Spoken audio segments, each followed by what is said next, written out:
మహాభాగ్యము. ఆరోగ్యమే ఆరోగ్యమే ఆరోగ్యమే ఆరోగ్యమే మహాభాగ్యమని, ఆరోగ్యమే మహాభాగ్యమని వేదకాలం నుంచి ఋషులు, యోగులు ఎంతో మంది వేల సంవత్సరాలుగా చెబుతూనే ఉన్నారు. కానీ ఈ విషయం మనుషులకు తగ్గడం లేదు.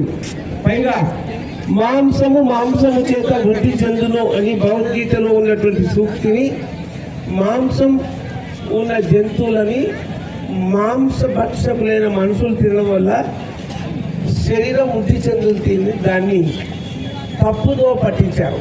మాంసం చేత వృద్ధి చెందును అంటే అర్థం ఒక తల్లి ఒక తండ్రి ఇద్దరు కూడా వారు సృష్టి కార్యం చేస్తే వారిద్దరి శరీరంలోని మాంసం వల్ల ఒక మాంస రక్తాలతో ఉన్నటువంటి శిశువు జన్మిస్తాడు అనేటువంటి ఉద్దేశంతో శ్రీకృష్ణుడు మాంసము చేత వృద్ధి చెందును అని చెప్పారు. దాన్ని ఒక్కటి పట్టించి దాన్ని మాంసాహారాన్ని అనుభవించారు. మాంసాహారులైనటువంటి వ్యాపారులు. కానీ మాంసము తినేటువంటి జంతువులను